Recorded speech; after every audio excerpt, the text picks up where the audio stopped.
Bismillahirrahmanirrahim. Assalamualaikum warahmatullahi wabarakatuh.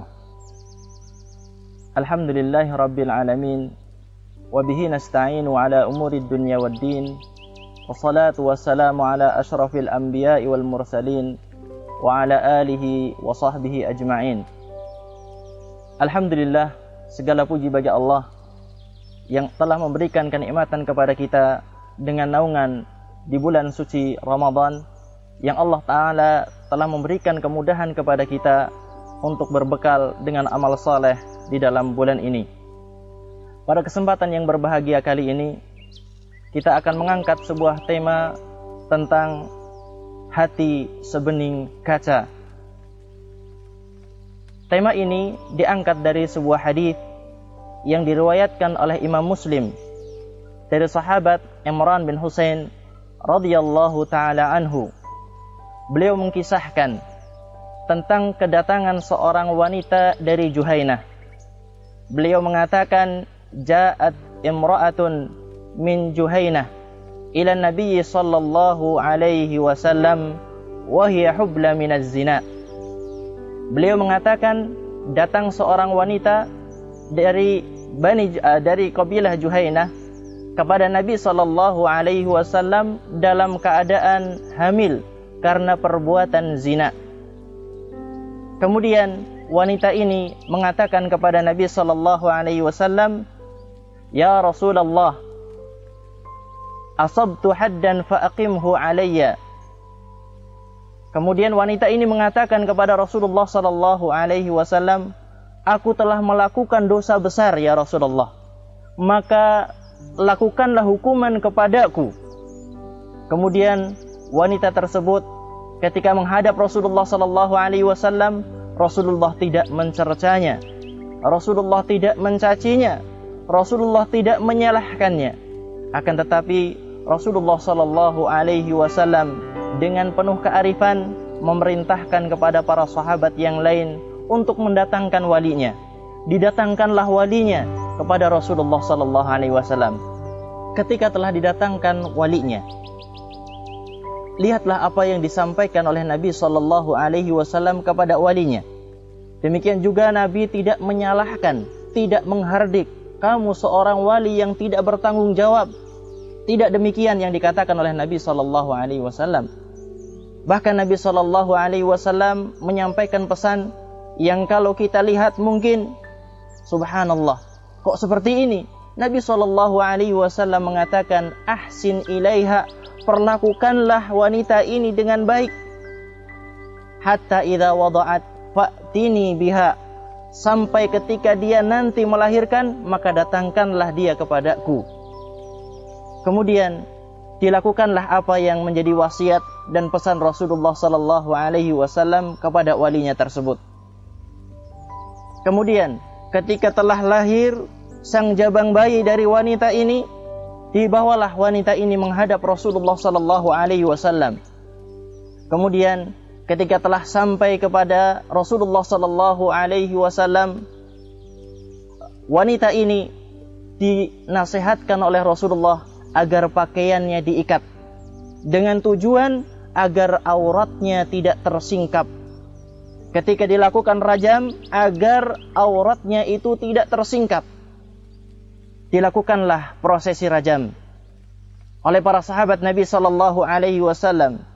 Ketika itu sampai akhirnya wanita tersebut meninggal dunia. Jenazahnya diurus oleh para sahabat Nabi sallallahu alaihi wasallam. Kemudian Nabi sallallahu alaihi wasallam pun ikut mensolatinya. Setelah selesai dari prosesi ini semuanya, datanglah seorang sahabat, Al-Faruq Umar bin Khattab radhiyallahu taala anhu, datang kepada Nabi sallallahu alaihi wasallam menanyakan apa yang dilakukan oleh Nabi sallallahu alaihi wasallam. Ya Nabi Allah, salaita 'alaiha waqad zanat. Wahai Nabi Allah, kenapa engkau mensalatinya sementara dia adalah seorang wanita yang telah berzina? Kemudian Nabi sallallahu alaihi wasallam menjawab dengan wahyu yang datang dari Allah taala. Beliau mengatakan, laqad tabat taubatan law qusimat baina sab'ina min ahlil Madinah lawasi'athum. Sungguh wanita ini telah bertaubat kepada Allah dengan satu taubat yang kalau seandainya taubatnya ini dibagikan kepada 70 orang penduduk Madinah, niscaya cukup taubatnya tersebut.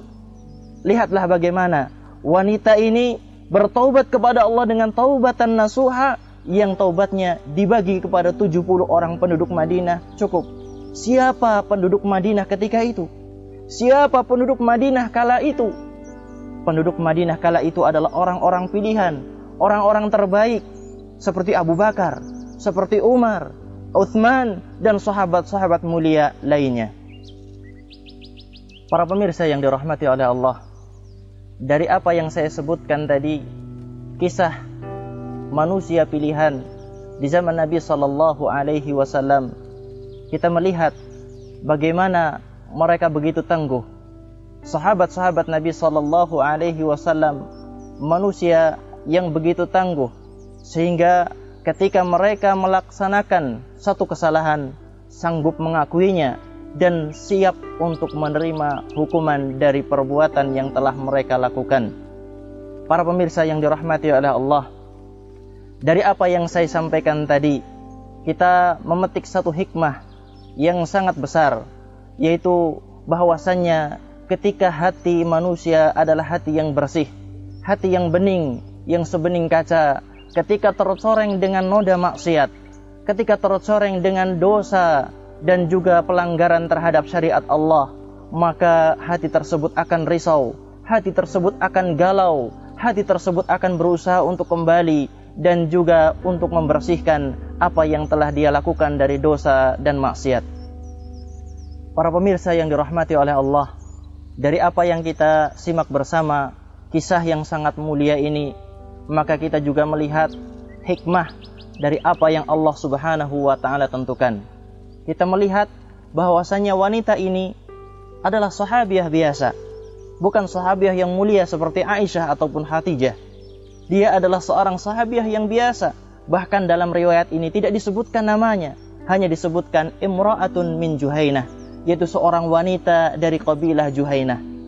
Tetapi subhanallah, Allah Subhanahu wa Ta'ala menentukan kebaikan baginya. Lihat perjalanan hidupnya, seorang sahabiah biasa, kemudian dia itu terjerumus ke dalam dosa besar, melakukan pelanggaran besar, yaitu perbuatan zina. Ini adalah perbuatan dosa besar yang sepakat para ulama mengatakan sebagai dosa besar perbuatan zina ini. Tetapi kita melihat bahwasanya Allah Subhanahu wa Ta'ala tidak sampai di situ ketentuannya.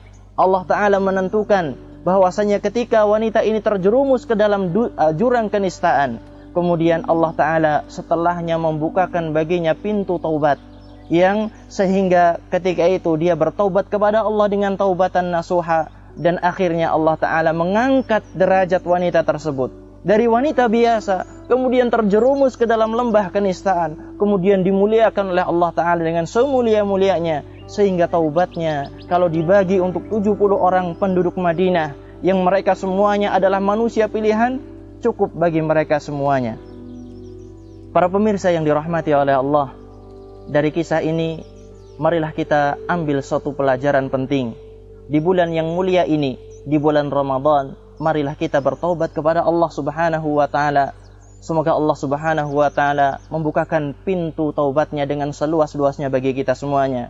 Kita yang bergelimang dengan dosa, kita yang bergelimang dengan maksiat, hanya punya pengharapan bahwasanya pintu taubat Allah Subhanahu wa Ta'ala senantiasa dibuka bagi kita semuanya. Kurang lebihnya mohon maaf dari apa yang saya sampaikan. Aqulu qawli hadza astaghfirullah li wa lakum. Subhanakallahumma wa bihamdika asyhadu an la ilaha illa anta astaghfiruka wa atubu ilaik. Wassalamualaikum warahmatullahi wabarakatuh.